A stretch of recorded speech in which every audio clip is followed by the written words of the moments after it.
Dan untuk sisanya kayaknya penulis memilih no comment. Sudah dibatalkan karena masalah prosedur tadi, formil. Halo teman-teman, nama saya Opik. Saya salah satu penulis di Puspenpol. Kali ini kita akan menjawab pertanyaan-pertanyaan teman-teman yang udah kami himpun dari Puspenpol Q&A di Twitter kemarin. Kami terinspirasi dari channel Wired yang ada segmen tech support di mana di situ para ahli memberikan jawaban-jawaban atas pertanyaan yang berkaitan dengan ekspertis mereka. Kayaknya menarik nih kalau kita bikin versi Indonesia tentang politik. Nah, kayaknya belum ada nih di Indonesia.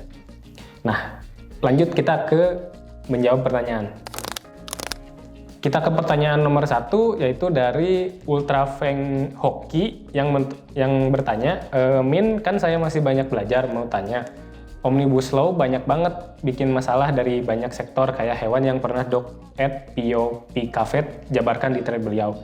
Bisakah UU tersebut dibatalkan mengingat proses pengesahannya yang sebenarnya kalau Ultra Feng baca berita, UU Omnibus Law ini atau lebih tepatnya UU Cipta Kerja sudah dibatalkan karena masalah prosedur tadi, formil oleh MK. Cuman bersyarat ketika nanti 2 tahun belum bisa dibenarkan juga, ini batal. Jadi kayak aneh gitu ini dibatalkannya.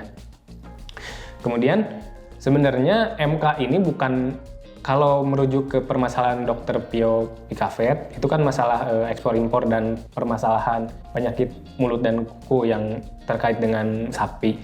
Ini kan masalah substansial, sebenarnya tidak bisa diselesaikan oleh MK karena yang menurut kita jelek dalam substansialnya bisa saja itu sesuai dengan konstitusi menurut hakim-hakim di MK.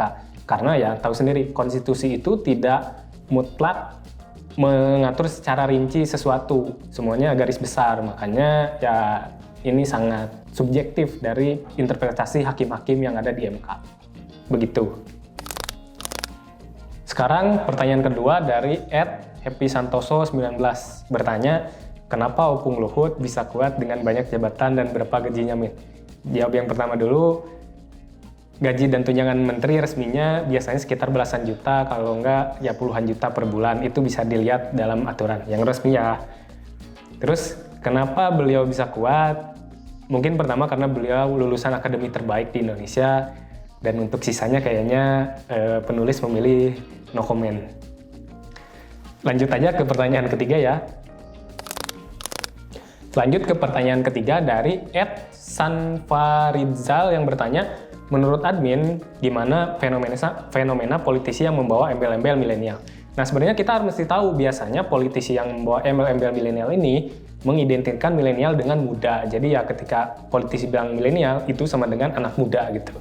Saran dari saya untuk politisi yang membawa embel-embel milenial ini, mending pivot ke kebijakan publik yang bersifat mengedepankan welfare atau kesejahteraan, misalnya seperti pemberian bantuan sosial, pelayanan kesehatan, pembukaan lapangan kerja, industrialisasi, dan lain sebagainya. Sekarang kita lanjut ke pertanyaan keempat. Pertanyaan keempat dari @pandainebraska bertanya, meritokrasi itu mungkin gak, Min, untuk diterapkan secara menyeluruh di Indonesia, terutama untuk posisi tinggi? Nah, sebenarnya meritokrasi ini tuh term yang mungkin mitos atau mungkin setidaknya agak bermasalah karena memang tidak pernah ada sejarahnya meritokrasi benar-benar dilaksanakan. Dan mungkin ada buku dari Profesor Michael Sandel yang judulnya Tyranny of the Merit yang membahas tentang bagaimana tirani dari meritokrasi ini membebani orang-orang yang gagal dalam hal kehidupan misalnya. Sekarang kita lanjut ke pertanyaan terakhir, yang kelima, yaitu dari @masmasjawa7. Mau nanya, soal BPJS sebenarnya apa sih yang menyebabkan kita harus mendaftar 1 KK buat BPJS? Bukannya kita yang tahu ya kondisi ekonomi kita sejauh mana dan mampunya hanya berapa orang yang didaftarkan. Sebenarnya untuk keluarga yang tidak mampu ini ada bantuan dari pemerintah kalau tidak salah ya. Nah, kita lanjut ke healthcare-nya sendiri sebenarnya. Healthcare ini kan sebenarnya yang menjadi salah satu pilar utama untuk membantu dalam operasionalnya itu adalah pool of risk yang besar. Sehingga mungkin rasionalisasi kenapa harus satu keluarga yang masuk semua itu agar pool of risk-nya semakin besar hingga semua orang itu bisa tercover oleh BPJS, masuk dalam BPJS. Nah, balik lagi, healthcare itu sebenarnya sangat penting bagi sebuah negara dan juga mungkin sebuah masyarakat dan kita semua. Karena kita kan memang tidak tahu kapan kita akan sakit berat, sakit ringan, atau bahkan kecelakaan. Sehingga healthcare ini sangat penting untuk kita dapatkan dan itu harus terjangkau. Kita kan nggak mau kayak di Amerika Serikat yang bahkan naik ambulans aja bisa muncul tagihan ribuan dolar.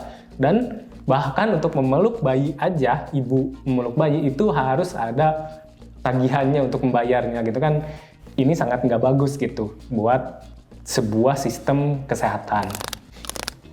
Gimana? Apakah jawaban-jawaban tadi menjawab pertanyaan teman-teman? Nah, kasih saran dan kritik buat segmen ini biar nantinya bisa lebih baik dan lebih bagus lagi, sehingga teman-teman makin suka untuk nonton ini. Nantikan konten kami selanjutnya, jangan lupa like, komen, dan subscribe.